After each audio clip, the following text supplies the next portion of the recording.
Meus queridos irmãos, graça e paz em Cristo Jesus. Amém? Que bom estarmos aqui reunidos mais uma vez com o nosso templo, com tantos irmãos e também aqueles que estão nos acompanhando pela internet, pelo rádio.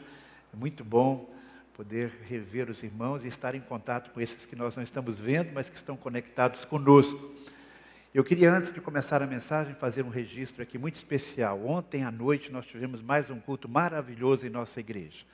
Nós tivemos aqui um encontro dos jovens da juventude da Convenção das Igrejas Batistas Unidas do Ceará, muitas igrejas aqui representadas, e eu quero de público deixar meus parabéns aos jovens da nossa igreja que trabalharam, que prepararam para receber os demais.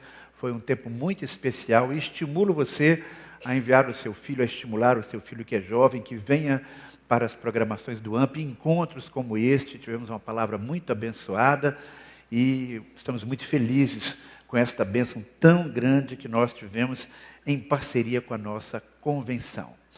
Muito bem, meus irmãos, hoje nós estamos começando uma nova série de mensagens e eu confesso que eu não sei exatamente quantas mensagens serão, mas eu prometo terminar até a volta de Cristo, tá bom? E eu vou tratar de um tema que é muito atual e ao mesmo tempo muito antigo. Alguns domingos, obviamente, eu vou dar uma pausazinha para falar de algum assunto do momento, mas nós vamos ter aí uma caminhada sobre um assunto que é altamente espiritual. E às vezes a gente pensa que não é. Nós vamos falar sobre dinheiro. Dinheiro. Dinheiro é um assunto espiritual? Sim, porque nós não somos almas desencarnadas, nós temos um corpo que precisa de alimento, um corpo que precisa de uma cama para dormir, precisa de um abrigo, um corpo que tem um espírito e uma alma que carece de conforto, e às vezes esse conforto a gente encontra num passeio, numa viagem, num programa fora de casa, e tudo isso custa dinheiro.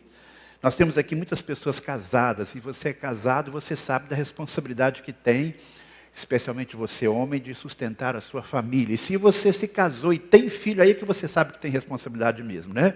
Porque às vezes a pessoa se casa e até ter filho não tem muito problema, mas quando chega a criança, aí realmente a coisa se complica, não é? Tem que começar a passar por uma série de limitações. E a questão é que esse menino não dá despesa só quando é bebê, não, né? Ele vai crescer, se tornar adolescente, e aí as despesas aumentam. Bem, mas pode ser que eu esteja falando aqui para alguns jovens, né? E o jovem disse, não, minha situação não é muito diferente, porque eu não tenho família, mas eu também não consegui começar a trabalhar ainda. Eu estou fazendo a faculdade, ou então eu terminei a faculdade e não consigo um emprego logo, então eu estou querendo casar e não consigo, porque está faltando dinheiro. Pode ser que eu esteja falando também aqui alguém que conseguiu fazer uma boa reserva financeira, mas aí os seus filhos, né? Não estão bem equilibrados, e aí você fica naquela dúvida, como é que eu ajudo meu filho, até que ponto eu posso ou não ajudá-lo, e sem prejudicar no seu desenvolvimento. Mas existem também aqueles que estão já aposentados, e não estão recebendo agora mais do que recebiam antes, porque dificilmente a aposentadoria que a maioria das pessoas tem, equivale àquilo que eles tinham quando estavam na ativa. E além disso, o tempo vai passando e você vai começar a gastar com médico, com remédio, com tratamento. São despesas às vezes muito grandes. E mesmo aqueles que têm um negócio próprio, com a pandemia, muitos viram seu negócio mudar a configuração. Nós sabemos de pessoas que faliram. E aí você, dependendo da sua ideologia, ouve a notícia que o PIB do Brasil no último trimestre bateu recorde, que tem menos gente desempregada no Brasil e que nós temos boas perspectivas. E por outro lado, se você tem outra ideologia política, você vai falar, não, mas tem muita gente que está pedindo esmola na rua, aumentou o número de pedintes, e a situação está difícil, e você vai no supermercado, e há uma informação oficial que houve uma deflação, mas quando você faz a compra lá no carrinho, ou você paga mais caro, ou você leva menos coisa. Esse é o nosso cenário, não é verdade?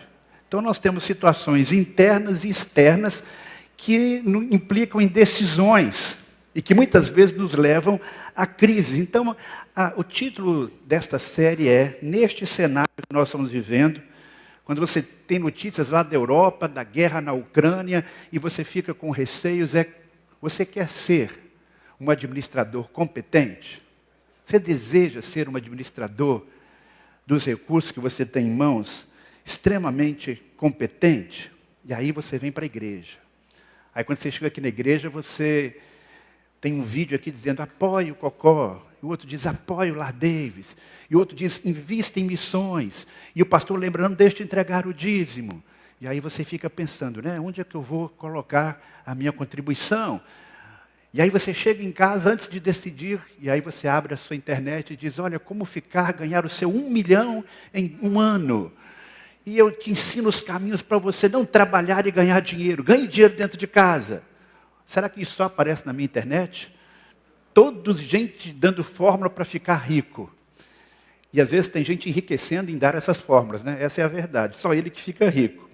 Bem, deixa eu dizer para vocês o que nós não vamos fazer. Eu não vou ensinar você a ficar rico, até porque eu não sei como fazer isso. Não vou cometer o pecado de dizer que se você for uma pessoa fiel nas finanças, Deus vai enriquecer você assim da noite para o dia, porque isso não é verdade.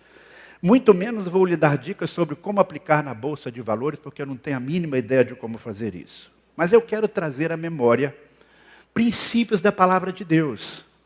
Princípios muito claros, que com certeza vão ajudar você a administrar as suas finanças com mais sabedoria e de uma maneira que glorifique ao Senhor.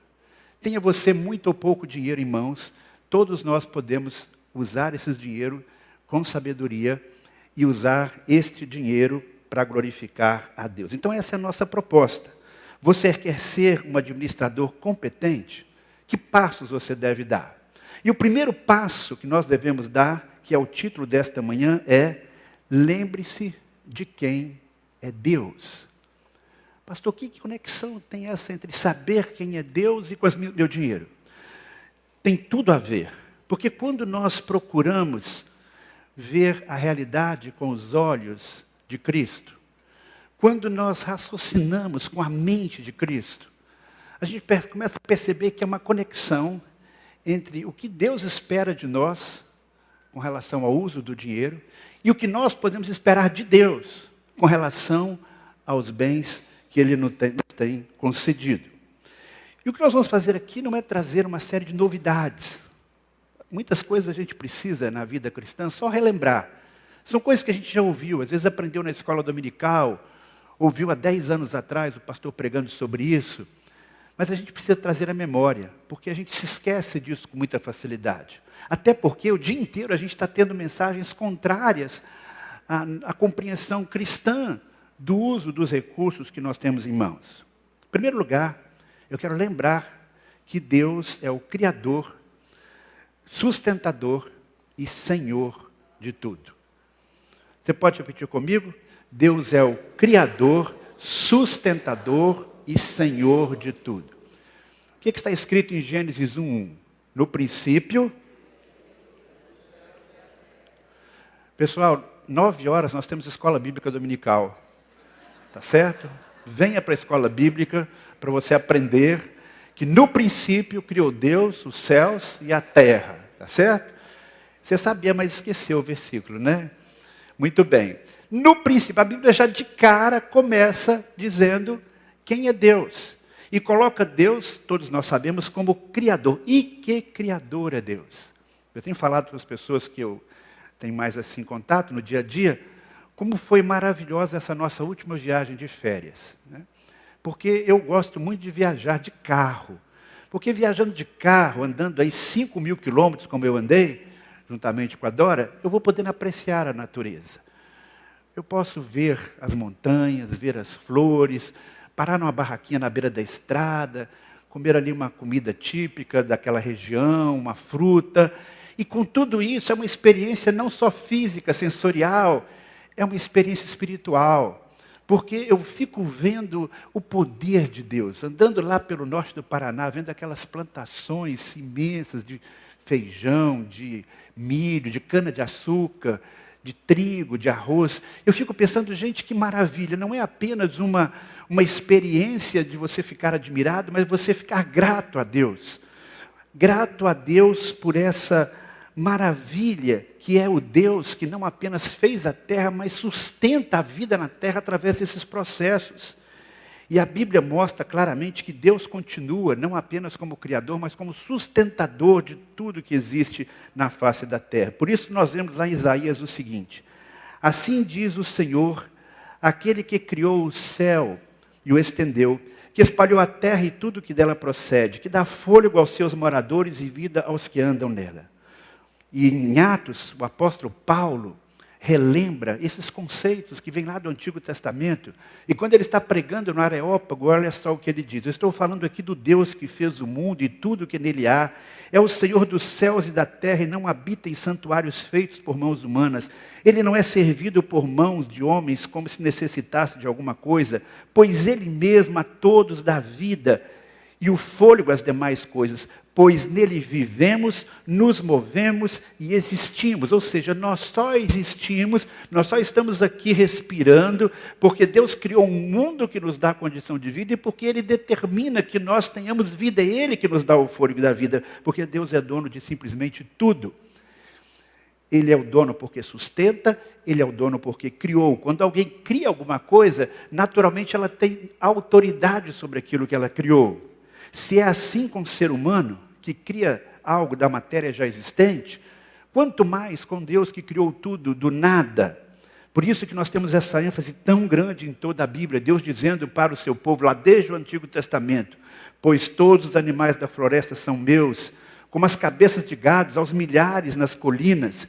O salmista ainda diz: ao Senhor pertence a terra e tudo que nela contém, o mundo e aqueles que nele habitam.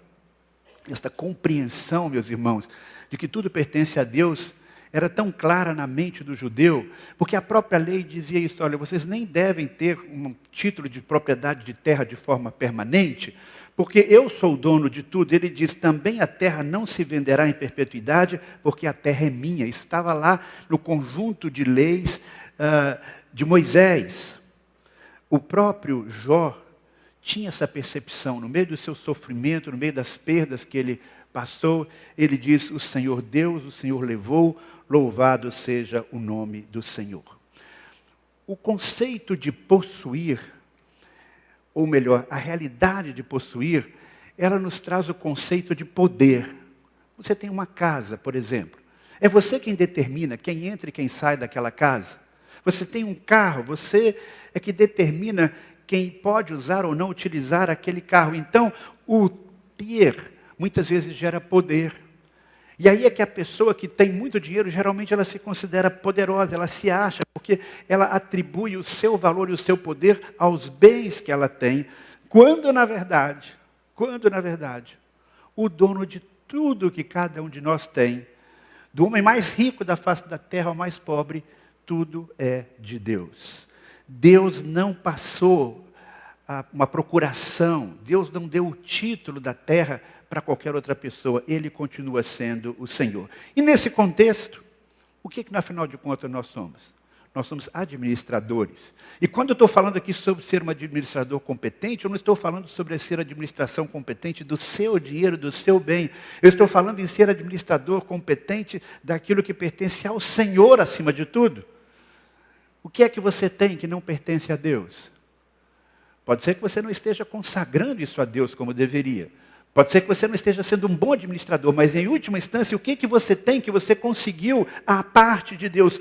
Tudo, na verdade, pertence a Deus. E quando nós temos essa perspectiva, nós nos sentimos mais leves. Imagine que você compre o carro dos seus sonhos e quando você sai lá da concessionária com o carro, você comete a imprudência de não fazer um seguro e quando você vai saindo, alguém vem e bate no seu carro e amassa a porta do seu carro que está ali tinindo de novo. Como é que você se sente? Você fica em crise com o que está acontecendo, não é verdade? Um tempo atrás, eu estava nos Estados Unidos, com a nossa família, e eu aluguei lá um carro. E um carro muito melhor do que era o meu carro aqui no Brasil. Eu estava feliz com aquele carro. Não era tão caro o aluguel, né? E como eu já disse, eu gosto de viajar. Estava lá no Texas viajando. De repente, numa lombada, assim, numa subida, eu me deparo com, literalmente, um sofá na pista. né? Parece que caiu de uma mudança.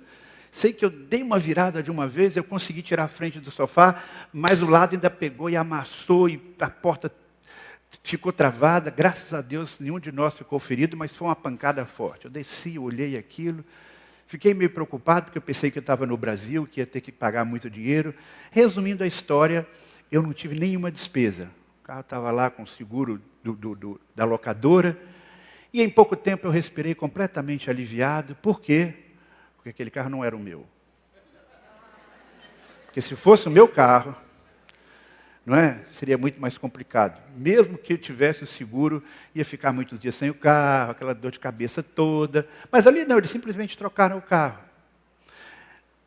Quando a coisa é nossa, a gente encara de um jeito. Quando é de outro, se você não teve responsabilidade do incidente, você fica tranquilo. Troca o carro, muda. John Wesley, o famoso pregador do século passado, ele sofreu um grande infortúnio. Sua casa pegou fogo, toda, incendiou. Enquanto estava ali aqueles últimos pavios de madeira, de lenha queimando na sua casa, ele disse o seguinte: a casa do Senhor foi queimada, uma responsabilidade a menos para mim. Ou seja, ele tinha consciência de que tudo o que ele tinha era do Senhor. E ele era apenas um administrador. Não é fácil a gente, de fato, viver esta realidade de uma maneira existencial. É mais fácil a gente pensar que tudo que nós conseguimos foi com muita batalha, com muito esforço, ou então que uns poucos afortunados tiveram uma herança generosa. Mas nós temos que lembrar que qualquer que seja a quantidade de recursos que nós tenhamos, de fato, tudo pertence a Deus. O verdadeiro dono é Ele. E nós precisamos, então, ser lembrados que Deus não é apenas o dono de todas as coisas, mas também nós devemos lembrar que Deus é um Senhor soberano. Ele é um Senhor soberano não apenas do seu dinheiro e da sua vida, mas de todo o universo. Quando a gente pensa no universo, a gente tem que expandir a nossa mente, porque dizem os cientistas que existem 100 bilhões de galáxias e cada uma contém cerca de 100 bilhões de estrelas. Eu não consigo imaginar o que é isso. O que significa Deus ter controle sobre o universo? Significa que Ele age diretamente em cada pequeno detalhe da vida de cada pessoa? Não necessariamente. Mas significa que não existe nenhuma área em todo o universo, no mundo, que não esteja coberto sobre o seu poder e a sua capacidade de interferir. 1 Crônicas, capítulo 29, 11 e 12, nós lemos com relação a Deus. Seu é grande poder e a glória, e a vitória e a majestade. Tudo que existe nos céus e na terra é seu. O seu é o reino. Nós o adoramos a Deus porque Ele dirige todas as coisas. Riquezas e honras vêm somente do Senhor. E Ele é o governador de toda a humanidade. Sua mão controla força e poder. E é por sua vontade que os homens se tornam importantes e recebem força. Então, se Deus colocou você numa posição, ou permitiu que você chegasse numa posição de muito dinheiro e de poder, às vezes a gente não entende por que uns chegam lá e outros não, mas entenda que isso está no controle de Deus. Nem tudo que acontece no mundo é resultado de uma ação direta de Deus, porque Deus concedeu ao homem o livre-arbítrio e a capacidade de obedecê-lo, decidir obedecê-lo ou não. Mas mesmo assim, de forma paradoxal, existe de fato um poder muito grande nas mãos de Deus. E a Bíblia diz que aquilo que Ele quer fazer de verdade, Ele faz, porque Deus faz tudo o que lhe agrada nos céus e na terra. E nós sabemos que todas as coisas cooperam conjuntamente para o bem daqueles que amam a Deus. E por que isso tem a ver com dinheiro? Tem a ver com o fato de que você pode estar vivendo uma crise financeira, uma situação muito difícil, mas Deus não está insensível. Deus é aquele que tem poder de ajudar você, porque Ele é o Todo-Poderoso. E Ele é soberano. E às vezes Deus permite que você passe por uma situação difícil na sua vida, não só com relação à saúde, mas com relação às finanças, porque Ele quer ensinar você algumas coisas. Ele quer testar a sua fidelidade, tanto na fartura quanto na escassez. Você está atravessando uma fase difícil na sua vida? Eis uma excelente oportunidade para você confiar em Deus. para você depender de Deus. Quando nós temos poucos recursos e limitadas perspectivas de realização humana, no sentido financeiro, nós temos um terreno propício para o nosso crescimento espiritual. Deus, às vezes, tem caminhos que nós desconhecemos. E nós precisamos ter isso em mente quando nós pensamos também na nossa vida financeira. Mas há uma característica de Deus que nós nunca devemos esquecer quando nós pensamos em finanças e sustento. Deus é o provedor de nossas necessidades. Você pode repetir comigo? Deus é o provedor de nossas necessidades. Um dos primeiros nomes que nós temos de Deus na Bíblia foi aquele pronunciado por Abraão, quando ele estava subindo o Monte Moriá, e ele diz para o seu filho, Jeová Jireh, o Senhor proverá. Deus cuida de nós, também no Brasil. Você não precisa necessariamente se mudar para a América do Norte, para o Canadá, para a Europa, para que Deus possa prover o seu sustento melhor, não. Até porque Deus age como Ele quer, na sua soberania. Em tempos de dificuldade, em tempos de problema, nós temos a oportunidade de ver ainda mais o agir de Deus de forma sobrenatural. Quando o povo estava caminhando no deserto, o que o povo viu? O povo viu fontes de águas no deserto surgindo, Deus mandou o maná de forma especial. Quando eles entraram na terra prometida e eles podiam trabalhar, o maná cessou e Deus proveu de uma outra maneira, natural. Quando Elias estava lá longe, distante, fugindo, Deus proveu o sustento dele de uma forma natural, sobrenatural. Quando envia os animais, quando envia os anjos que o servem, envia a alimentação através dos corvos e usa também uma fonte natural de água para que ele pudesse beber. Deus usa o que Ele quiser, de forma natural ou de forma sobrenatural.